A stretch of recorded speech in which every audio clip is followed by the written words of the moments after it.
13 बोसोर बैसो सिङारि जोलुर बादायलायनायाव डिमाकुसि आरो पानेरि एबसु हानजाया सेमिफाइनालाव सहैबाय। उदालगुरि जिल्ला एबसुनि बानजायनायाव खुंनाय 13 बोसोर बैसो सिंनि जोलुर बादायलायनाया सेमिफाइनालाव सहैबाय।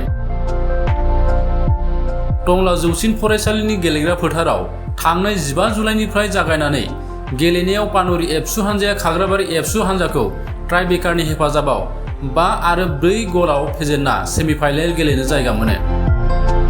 मैयानि बे गेलेनायाव खानानै होनाय खेलानि थि समाव गेलेनाया 2 आरो 2 गलाव ड्र जादोंमोन।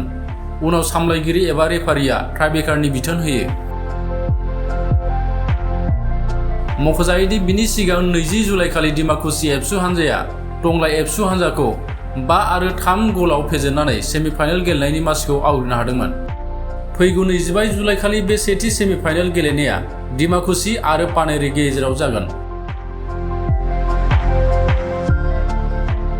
उदालगुरि जिल्ला एबसुजों खुंजानाय थांनाय मैयानि क्वार्टार फाइनाल गेलेनायाव साबसिन गेलेगिरि महरै पानेरि हानजानि अन्तन बर'आ सायख'जायो आरो मेन अफ द मेचनि बान्थाखौ मोननो हायो।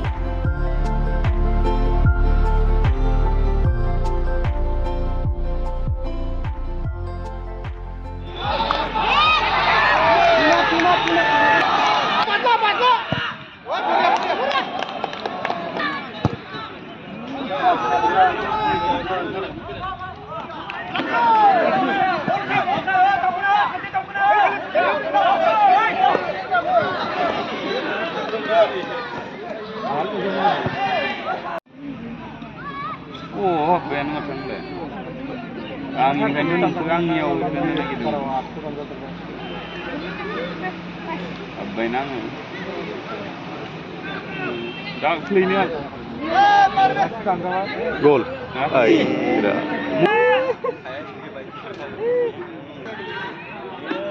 Oi, no, fit. Kar, orang lah.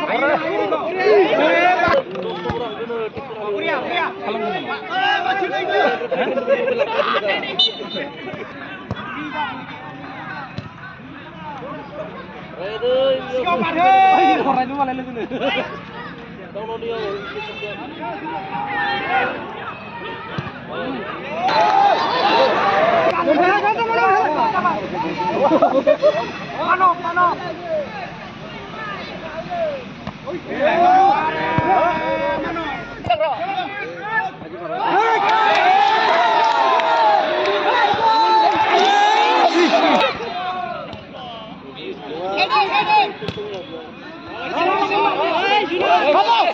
Siang.